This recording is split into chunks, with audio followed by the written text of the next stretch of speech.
वंदे मातरम। बहुत स्वागत है आप सभी का नेटवर्क 10 पर। आपके साथ मैं हूं मनीषा शर्मा। तो आज सत्ता के टेम्परेचर में बात होगी महाराष्ट्र में जारी सियासत की, जहां महाराष्ट्र में शिंदे गुट समर्थक विधायकों की संख्या लगातार बढ़ती जा रही है और अब सांसदों की तरफ से भी बगावती संकेत मिल रहे हैं। सत्ता और संगठन के मसले पर कई पेच महाराष्ट्र की सियासत में नजर आ रही हैं। बागी गुट अब फ्लोर टेस्ट की मांग कर सकते हैं और वहीं दूसरी ओर बागी गुट के बीजेपी में भी विलय की बात कही जा रही है। तो क्या अब महाराष्ट्र की राजनीति का बवंडर फ्लोर टेस्ट ही थमेगा? अब ये बेहद ही दिलचस्प और अहम सवाल है कि क्या अब फ्लोर टेस्ट ही अंतिम समाधान बाकी रह गया है महाराष्ट्र की सियासत को सुलझाने का, या फिर जो बवंडर जारी है सियासत में महाराष्ट्र में उसका समाधान क्या केवल अब आने वाले समय में फ्लोर टेस्ट ही रह गया है? इसी पर आज की हमारी पूरी चर्चा रहेगी। तो सवाल ये, क्योंकि बीते काफी लंबे वक्त से हम देखते आ रहे हैं महाराष्ट्र में जो सियासी घमासान है वो आए दिन अपने नए रुख बदल रहा है और इस बीच डिप्टी स्पीकर की जो भूमिका रही उसको भी संदिग्ध करार दिया गया। ये पूरा मामला सुप्रीम कोर्ट जा पहुंचा। संजय राउत एक के बाद एक विवादित बयान दे रही हैं। उसके पहले भी उन्होंने विवादित टिप्पणी की थी जिसमें काफी हंगामा भी हुआ था।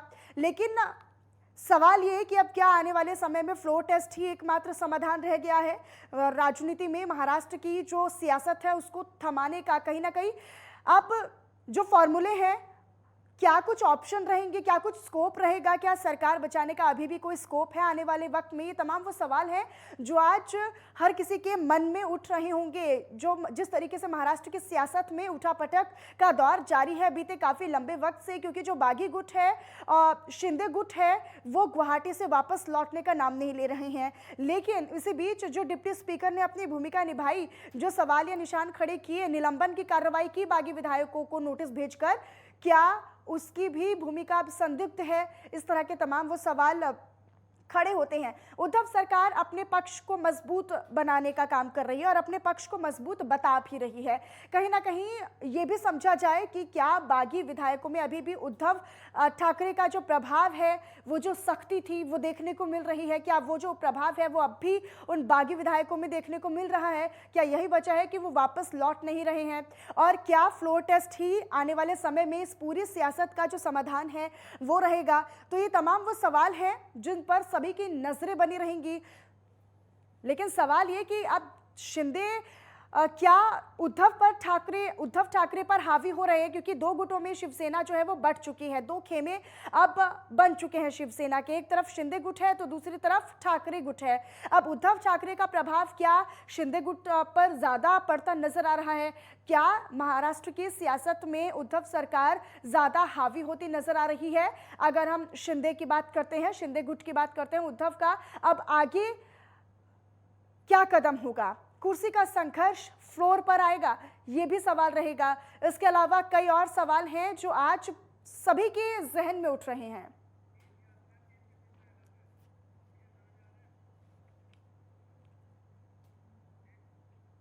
और इसी पर आज की हमारी पूरी चर्चा रहेगी। तीन खास मेहमान हमारे साथ जुड़ चुके हैं। सबसे पहले आप सभी का तारुफ उनसे करवा देती हूँ। पीयूष पंत वरिष्ठ पत्रकार के तौर पर हमारे साथ जुड़ चुके हैं। अमनप्रीत कौर वरिष्ठ पत्रकार और सीएम पपने वरिष्ठ पत्रकार के तौर पर जुड़ चुके हैं। सबसे पहले आप तीनों का बहुत स्वागत है नेटवर्क 10 पर इस चर्चा में शामिल होने के लिए। लेकिन सबसे पहले मैं अमरप्रीत जी आप ही के साथ शुरुआत करूंगी। महाराष्ट्र की राजनीति को आप भी बहुत अच्छी तरीके से परख रही होंगी और बीते लंबे वक्त से जो कुछ महाराष्ट्र की सियासत में हो रहा है उसे बहुत बखूबी आप बतौर वरिष्ठ पत्रकार उसे समझ पा रही होंगी। हमारे दर्शकों को भी जरा समझाइए कि आने वाले वक्त में आपके आकलन के अनुसार, आपके अनुभव के अनुसार महाराष्ट्र की सियासत किस रास्ते पर चलती नजर आ रही है?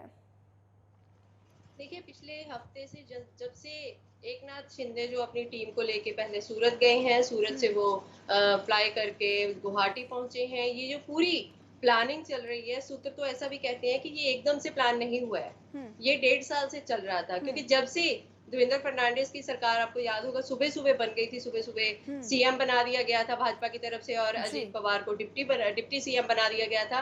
तब से ही इनके मन में था कि हम जब अब कुछ करेंगे तो चुपचाप करेंगे, ताकि ऐसी नौबत ना आए कि इनका मजाक उड़ाया जा सके। और अगर हम इस जो पूरी प्रोसीजर है इसको अगर एक लोकतंत्र के तरीके से देखें तो ये बिल्कुल लोकतंत्र के नाम पे एक कलंक का है। ऐसे ही अगर लोकतंत्र के नाम पे जब वोट बटोरे जाते हैं, जब एक पार्टी के नाम पे जीत हासिल करी जाती है और जीतने के बाद जब एमएलए दूसरी पार्टी में चले जाते हैं, तो ये बिल्कुल इसके खिलाफत में बात जाती है। पर कहीं ना कहीं उद्धव ठाकरे की कमजोरी रही होगी, कहीं ना कहीं वो अब कमजोर कैप्टन साबित हुए हैं, क्योंकि 2/3 से ज्यादा जो उनके विधायक हैं वो अभी एकनाथ शिंदे के साथ हैं। और इतने दिन हो जाने के बाद, इतनी मीटिंग्स होने के बाद वो बोल रहे हैं कि उनके साथ बहुत सारे लोग कनेक्टेड हैं, उनकी बात हो रही है। उसके बावजूद भी जो लोग उधर थे उनमें से 1-2 छोड़ के कोई वापस नहीं आया। और इधर से जो 12-13 लोग उद्धव ठाकरे के साथ थे, उनमें से भी कोई ना कोई वहां पे मूवमेंट हो रही है। तो ये सारा जो खर्चा है, ये सारी जो प्लानिंग है, ये एक सोची समझी साजिश है। इसमें कोई दो राय नहीं कि अगर एकनाथ शिंदे ने भी अपनी जो मीटिंग्स हैं उनमें कहा है कि हमारे साथ एक बहुत बड़ी राष्ट्रीय पार्टी जो है वो हमारे पीछे है, तो उसमें कोई दो राय नहीं कि इसके पीछे बीजेपी का हाथ है। और सूत्र तो ये भी कहते हैं कि अब चाहे सामने आए चाहे ना आए, पर वो एक तरह से जब पूरा हो जाएगा कि कोई उसमें कोई किंतु परंतु रहेगा नहीं, सरकार गिरेगी उद्धव ठाकरे की और एकनाथ शिंदे अपने ग्रुप के साथ आगे आएंगे और वो फ्लोर टेस्ट की बात करेंगे, राज्यपाल को बोलेंगे कि हमारे पास 2/3 बहुमत है, और राज्यपाल खुद हो सकता है उनको 2/3 बहुमत साबित करने को कहें और फ्लोर टेस्ट को कहें, जो सिचुएशन आजकल चलती है। पर कल जो सुप्रीम कोर्ट का फैसला आया है उसकी वजह से एकनाथ शिंदे का हौसला और बुलंद हो गया है, भाजपा पार्टी को भी और ये देखना थोड़ा अच्छा हो रहेगा गया कि आने वाले वक्त में और क्या कुछ चीजें साफ होती है। ठीक है, पीयूष पंत जी हमारे साथ लगातार बने हुए हैं। पीयूष पंत जी, देखिए, अगर हम आंकड़ों की बात करते हैं, विधायकों की संख्या की बात करते हैं, तो दोनों ही गुट, चाहे वो उद्धव गुट हो या फिर शिंदे गुट हो, लगातार अपने अपनी तरफ से पक्ष को मजबूत रखने की बात कही जा रही है। लेकिन क्या वास्तव में दोनों तरफ से जो संख्या है वो मजबूत है, या फिर उद्धव का जो प्रभाव है वो शिंदे गुट पर ज्यादा है? देखिए मनीषा जी, जहाँ तक हम नंबर्स की बात करें तो निश्चित रूप से एकनाथ शिंदे के पास ज्यादा विधायक हैं। जो अब वाकई वो उनके साथ है या जबरदस्ती रखे गए हैं, ये बात अलग है कि ये अभी तो नहीं कहा जा सकता, क्योंकि फिलहाल जो स्थिति है उसमें वो गुवाहाटी में होटल में रुके हुए हैं और वो एकनाथ शिंदे के साथ ही माने जा रहे हैं। और ये भी अब खबरें आई हैं, कल से ही आ रही थी कि कुछ सांसद भी जो हैं वो अब एकनाथ शिंदे के पक्ष में आ रहे हैं। लेकिन वहीं पे आप देखें अगर, तो जो पार्टी कार्यकर्ता है वो ज्यादा, अगर सिर्फ जो है कि कुछ एरिया को छोड़ दें जहाँ से चुन के एकनाथ शिंदे आते हैं, आप तो वो उसके अलावा जो है जो पूरे कार्यकर्ता हैं शिवसेना के, वो अभी भी, और जो भी अधिकारी हैं उनके नेता हैं, जो मतलब टॉप के नेता जो हैं उनके, चाहे वो सेक्रेटरी ले लीजिए, उपाध्यक्ष ले लीजिए, बहुत से लोग हैं, वो सब अभी भी शिवसेना के साथ है, उद्धव ठाकरे के साथ हैं। तो पार्टी का दबाव अभी भी जो है वो एकनाथ शिंदे के ऊपर है, भले ही वो विधायकों को अपने पक्ष में करने में सफल रहे हैं। तो यही जो चीज चल रही है, इसकी वजह से अभी जो है चीजें क्लियर नहीं हो पा रही हैं, और एकनाथ शिंदे के लिए बहुत सी चीजें अभी इस तरह से खुली हुई नहीं है कि सबसे बड़ा सवाल यही है कि वो अगर सरकार बनाना चाहते हैं, क्योंकि देखिए उनकी एम्बिशन तो रही है मुख्यमंत्री बनने की, और एक तरीके से उनको बनना भी था, क्योंकि जब ये बात हुई थी उनको जो है लेजिस्लेटिव पार्टी का नेता भी चुना गया था। लेकिन भारतीय जनता पार्टी ने उस समय जो है कि शिवसेना के साथ एक धोखा किया, और जो बात उनके बीच में हुई थी कि पहले जो है शिवसेना का मुख्यमंत्री होगा 2.5 साल, उसके बाद बीजेपी को होगा, वो उसकी बात रखी नहीं बीजेपी ने। इसके चलते जो है शिवसेना जो है उनसे अलग हो गई बीजेपी से। और अच्छा पीयूष जी, आप 2.5 साल पहले का भी जिक्र कर रहे हैं, तो क्या आप जिस तरीके से हमने देखा था कि रातों रात ही सरकार बदल गई थी, सीएम बदल गया था, सुबह खबरें मिलनी शुरू हुई थी कि इस तरह की कोई घटनाक्रम हुआ है पूरे सियासत को लेकर महाराष्ट्र में, क्या आप 2.5 साल क्योंकि पूरे हो चुके हैं, अब 2.5 साल के बाद क्या इस तरह की अब दोबारा से तस्वीर सियासत में देखने को मिल सकती है? नहीं, देखिए अब तो बहुत चीजें आगे निकल चुकी हैं, क्योंकि अभी भी देखिए उद्धव ठाकरे का ही ये स्टेटमेंट था कि वो कैसे को ये एकनाथ शिंदे कह रहे हैं भाजपा के साथ जाने के लिए, वही भाजपा जिसने जो है कि उनको उनका सम्मान नहीं किया, उनको जो कमिटमेंट किया था जो है शिवसेना के साथ, उसको नहीं पूरा किया उन्होंने, और जो लगातार जो है हमारे खिलाफ जो है वो बात करते जा रहे हैं, तो उसके साथ कैसे जाया जा सकता है।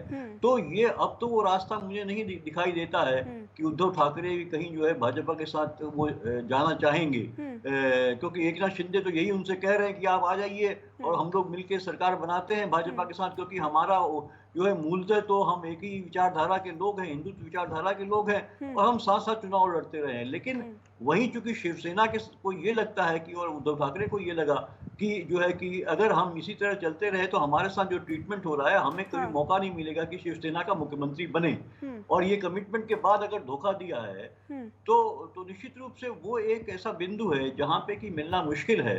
लेकिन एकनाथ शिंदे की दिक्कत ये है कि देखिए जो एंटी डिफेक्शन लॉ है उसकी तलवार उनके ऊपर लटकी हुई है, तो उसके तहत चलते हुए उनको मर्जर करना होगा। जो कानून है उसमें जो संशोधन हुआ था 2003 में, उसके हिसाब से अगर उनके पास 2/3 मेजोरिटी है, जो कि दिखाई दे रहा है, तो उन्हें मर्जर करना होगा। अब ये बात भी चल रही है कि एमएनएस के साथ वो मर्जर कर लेंगे, तो ये बात बन जाएगी, या तो फिर वो भाजपा के साथ मर्जर करें। तो ये अभी इसी उपापोह में वो है, क्योंकि वो तो कह चुके हैं कि नहीं, वो चाहते हैं कि हम शिवसेना जो पार्टी है उसी के रूप में रहें। इसीलिए उन्होंने कहा भी है कि बाला साहब का नाम उन्होंने जोड़ा अपने बिल्कुल पीयूष जी, और ये उन्होंने अपने बयानों में भी साफ किया शिंदे ने कि वो चाहते हैं कि उनकी मांग है उद्धव ठाकरे से कि जो एनसीपी और कांग्रेस से उनकी गठबंधन की सरकार है उसे तोड़कर वो बीजेपी के साथ सरकार बना ले। निश्चित तौर पर उनके जो मंसूबे हैं और उनकी जो विचारधारा है वो भी उन्होंने बयान की है समय समय पर। ठीक है, सीएम पटना जी, आपके अनुभव के अनुसार क्या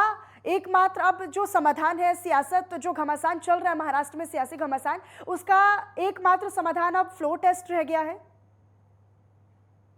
हाँ मनीषा जी, जिस तरह से पीयूष जी को सुन रहा था, और जिस तरीके से अपना महाराष्ट्र का जो एक अपना राजनीतिक जो परिदृश्य है वो आज मैं समझता हूँ कि बदलने जा रहा है, क्योंकि जिस तरीके से सूचना आ रही है और अपना वहां पर अपना बागी विधायक जो है अपना निर्दलीय, उनको अपना महाराष्ट्र के जो राज्यपाल है उनसे अपना मुलाकात करना है। इसी तरीके से अपना शिंदे साहब का भी अपना ये कार्यक्रम आज बनाया गया है कि वो अपना आके अपना जो है अपना जो वहां से जो अपना समर्थन का जो एक अपना पत्र है उसको अपना देंगे अपना जो उनके अगेंस्ट में अपना उद्धव ठाकरे के। तो यहाँ पर जो है अपना जिस तरीके से हम ये देख रहे हैं कि अपना पूर्व मुख्यमंत्री फडणवीस को अपना दिल्ली यहाँ पर कॉल किया गया था, और दिन में अपना 1 बजे असम में एकनाथ शिंदे अपने जितने विधायक उनके साथ है उनके साथ मीटिंग करने के बाद सीधे वहां से अपना दिल्ली अपना प्रस्थान करेंगे, और दिल्ली प्रस्थान करके फडणवीस के साथ जो उनका अपना वार्तालाप होना है, जो ताना बाना बुना जाना है,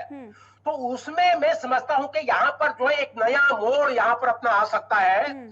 और अपना यहाँ पर जो है राज्यपाल कोश्यारी जी ने भी जिस तरीके से अपना ये विगत अपना 22, 23, 24 तारीख को जो अपना वहां के सरकार द्वारा जो अपना निर्णय लिए गए हैं आनंद फानंद में, तो वो क्या निर्णय लिए गए हैं, तो इसमें मैं समझता हूँ कि उन्होंने अपना क्वेरीज मांगी है, एक्चुअली उनसे अपना जवाब मांगा है। तो ऐसे में अपना ये समझा जा सकता है कि यहाँ पर जो आज ये खेल खेला जा रहा है, तो आज का दिन महाराष्ट्र की राजनीति के लिए बहुत महत्वपूर्ण है।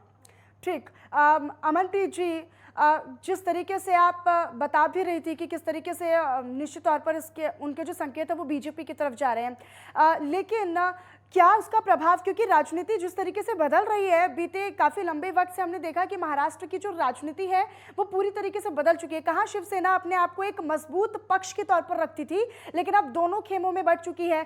क्या कहीं से कहीं तक आने वाले समय में अब स्कोप बचता हुआ नजर आ रहा है सरकार बचाने का, या फिर सरकार के सिंबल को बचाने का, क्योंकि लड़ाई दो तरफा है और लड़ाई जो है वो सिंबल पर भी है कहीं ना कहीं?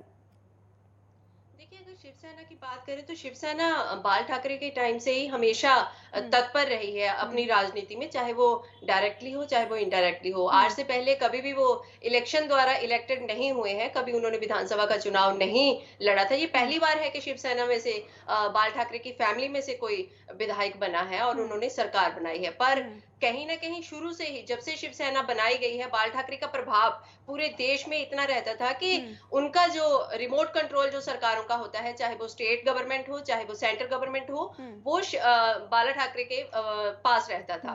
तो ये उनका प्रभाव जो शिवसेना के ऊपर है, जो महाराष्ट्र के ऊपर है, उसमें कोई किंतु परंतु वाली बात नहीं है कि लोग उनके साथ दिल से जुड़े हुए हैं। और आज जब बांटने की बात आ रही है, पार्टी को बांटने की, एकनाथ शिंदे बात कर रहे हैं कि ये हिंदुत्व की पार्टी नहीं है, तो ये बेसलेस सा एक इलॉजिकल पॉइंट लग रहा है, क्योंकि शिवसेना हमेशा से कट्टर हिंदुत्व को सपोर्ट करती रही है।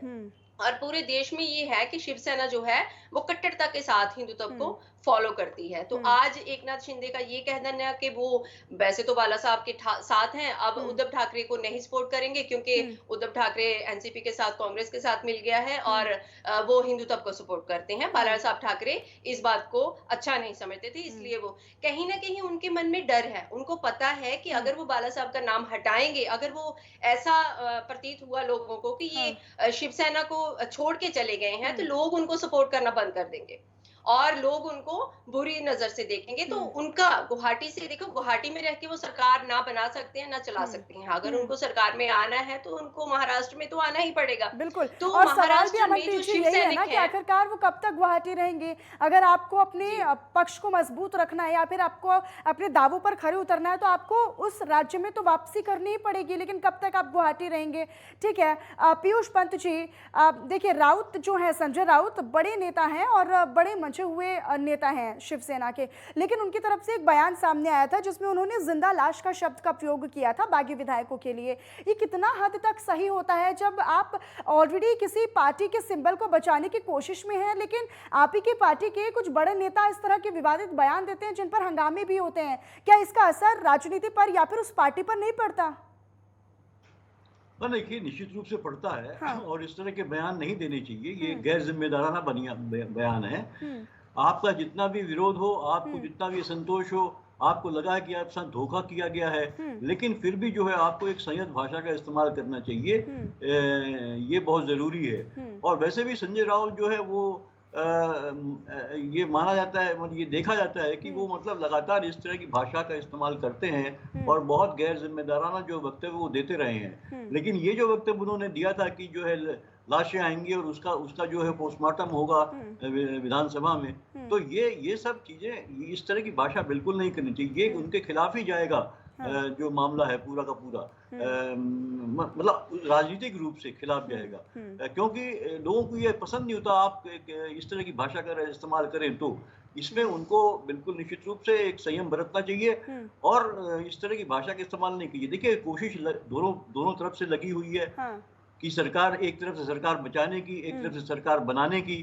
तो इसमें जो है कि और इतना चूंकि डिले हो रहा है, चीजें और उलझती चली जा रही हैं, और चूंकि अभी भी चीजें स्पष्ट नहीं है कि भाजपा किस कंडीशन पे जो है कि इनका एकनाथ शिंदे का सपोर्ट लेगी, एकनाथ शिंदे को क्या मिलेगा, ये भी ऐसी खबरें आ रही हैं कि बातचीत चल रही है ऑलरेडी, और जो है कि फडणवीस मुख्यमंत्री होंगे और एकनाथ शिंदे को मुख्यमंत्री बनाया जाएगा। लेकिन अभी जो बीजेपी है वो वेट एंड वॉच की स्थिति में है, ना तो कोई शिंदे गुट की तरफ से कोई प्रस्ताव सामने आया है, लेकिन कहीं ना कहीं अब बीजेपी जो है वो अपनी तरफ से शांत है और वेट एंड वॉच की स्थिति में है कि आगे जिस तरीके से चीजें चलेंगी उसके हिसाब से प्रतिक्रिया आएगी।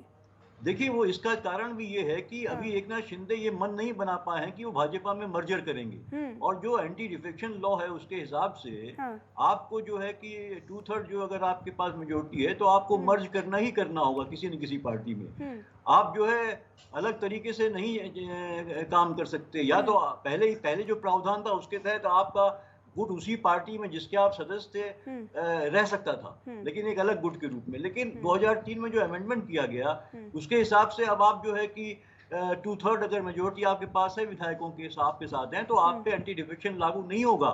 लेकिन सब कंडीशन ये है कि आपको किसी न किसी पार्टी का हिस्सा बनना पड़ेगा। ये हमने देखा, हमने गोवा में भी देखा, हमने जो है कि और दूसरे राज्यों में भी देखा किस तरह से कांग्रेस के विधायक जो है कि वो भारतीय जनता पार्टी में मर्ज कर गए।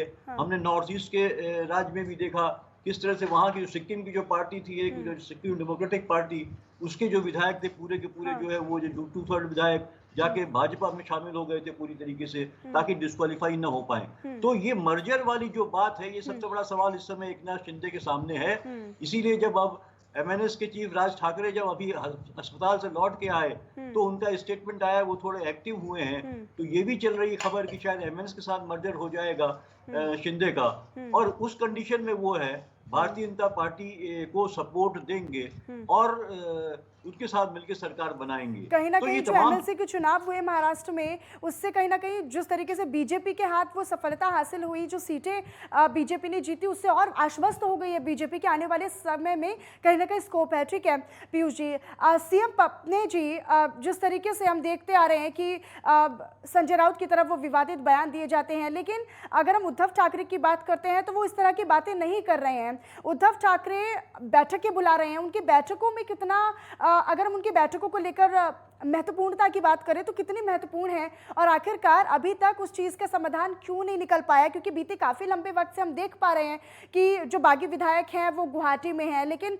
यहाँ पर मौजूद उद्धव सरकार जो है वो लगातार बैठकें कर रही है, और एक तरफ बीजेपी है वो भी बैठकें कर रही है, देवेंद्र फडणवीस से भी बातचीत चल रही है, ऐसी खबरें भी आ रही है कि शिंदे भी बातचीत कर रहे हैं देवेंद्र फडणवीस से। लेकिन अभी इस पूरी सियासत को आप किस तरीके से देख रहे हैं? क्या उलझती जा रही है? यहाँ पर डिप्टी स्पीकर की भी जो भूमिका थी उसे भी संदिग्ध बता दिया गया।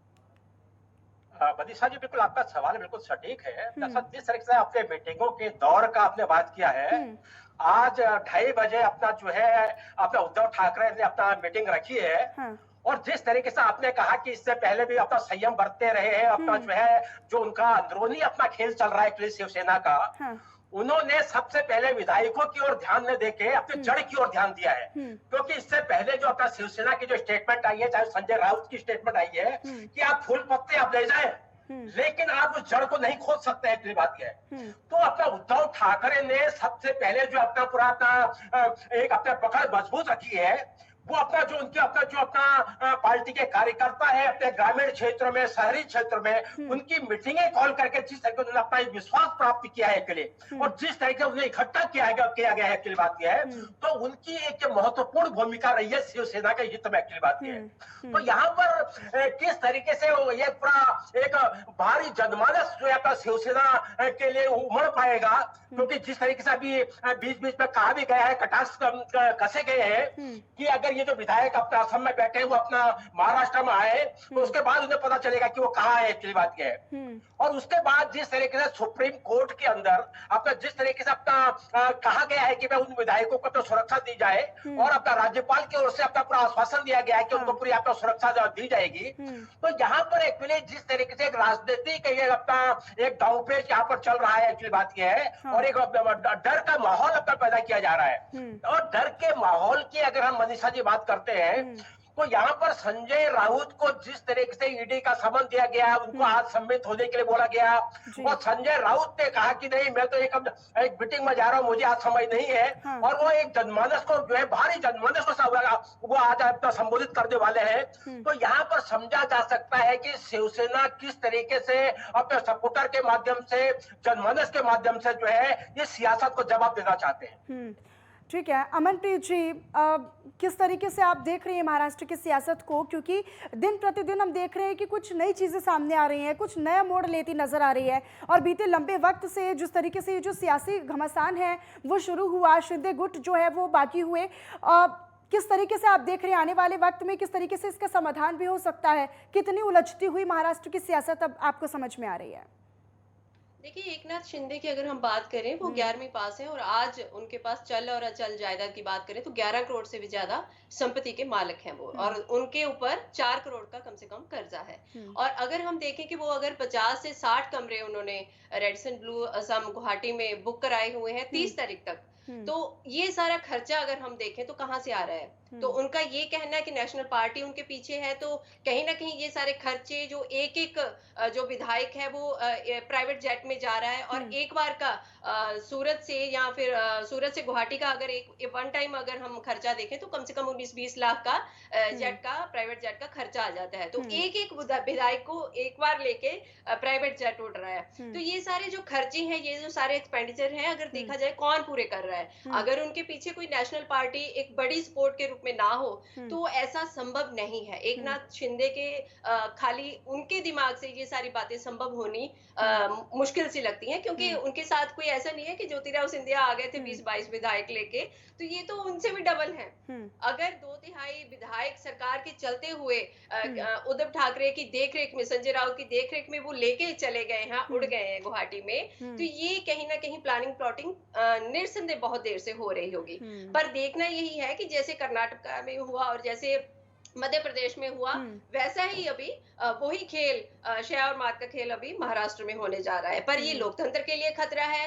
अगर किसी विधायक को ज्यादा कॉन्फिडेंस है, अगर उनको हिंदुत्व से प्रॉब्लम है, अगर उनको बाल ठाकरे के जो टीचिंग्स हैं, जो उनके सिद्धांत हैं, उनसे प्रॉब्लम है, या फिर उद्धव ठाकरे से प्रॉब्लम है, तो उनको इंडिपेंडेंटली इलेक्शन लड़ लेना चाहिए था। ये बिल्कुल अच्छी बात नहीं है कि इलेक्शन तो वो किसी और के नाम से लड़ते हैं, विधायक वो किसी और पार्टी के नाम से बनते हैं और बाद में वो अपना रुख बदल लेते हैं या फिर बिक जाते हैं। जैसे कहा जा रहा है कि एक विधायक जो है 50-50 करोड़ में बिका है। तो ये लोकतंत्र के लिए खतरा है। पर इसके लिए है वही कि फ्लोर टेस्ट होगा, राज्यपाल बुलाएंगे, उनको बोलेंगे फ्लोर टेस्ट करो, अगर अपना वो 2/3 बहुमत साबित कर देते हैं तो वो किसके साथ विलय करते हैं, वो भाजपा के साथ जुड़ते हैं, वो राज ठाकरे के साथ जुड़ते हैं, या फिर वापस वो शिवसेना में आते हैं, ये देखना पड़ेगा। विकल्प क्या होंगे, वही सवाल होता है कि आखिरकार क्या आखिर में फ्लोर टेस्ट ही एक समाधान है जो महाराष्ट्र में सियासी जंग है उसका, या फिर कुछ और विकल्प या फिर कुछ और फॉर्मूले तलाशने की कोशिश सभी दल कर रहे हैं। बहरहाल इस चर्चा में शामिल होने के लिए आप तीनों मेहमानों का और अपने वक्त को साझा करने के लिए नेटवर्क 10 के साथ आप तीनों मेहमानों का बहुत शुक्रिया। तो महाराष्ट्र की सियासत अब आने वाले वक्त में किस तरफ अपना रुख बदलती है वो दिलचस्प रहेगा, और क्या फॉर्मूलों को लेकर सभी दल जो हैं, चाहे वो शिंदे गुट की बात हो या फिर उद्धव गुट की बात हो, क्या फॉर्मूलों को लेकर अब बात होगी, क्योंकि फ्लोर टेस्ट एक मात्र समाधान रह गया है अभी तक के विकल्प में। लेकिन ये देखना बेहद महत्वपूर्ण है क्योंकि महाराष्ट्र की सियासत इन दिनों पहले जैसी बन गई है। जिस तरीके से हमने देखा था कि एक एक पहलू के कई पेच सामने दिख रहे हैं और उलझती नजर आ रही है, अब ऐसे में इसका समाधान क्या होगा, इसका सोल्यूशन क्या होगा, वो देखना बेहद दिलचस्प रहेगा। और बागी गुट इस बात से उत्साहित है कि उनके सदस्य संख्या बढ़ रही है और सुप्रीम कोर्ट ने भी 11 जुलाई तक बागी विधायकों पर किसी तरह की कार्रवाई करने पर रोक लगा दी है। लेकिन माना यह भी गया है कि बागी गुट अब फ्लोर टेस्ट की मांग कर सकता है और यह भी संभव है कि राज्यपाल स्वतः संज्ञान लेकर फ्लोर टेस्ट बुलवाएंगे। जो कुछ भी हो वह संविधान के दायरे में ही होना चाहिए। संवाद और बयानों में भी संयम बरतने की उपेक्षा सियासी दलों से की जाती है। और चलिए फिलहाल चर्चा में मेरे साथ इतना ही, लेकिन बाकी खबरों के लिए आप बने रहिएगा नेटवर्क 10 के साथ। जय हिंद।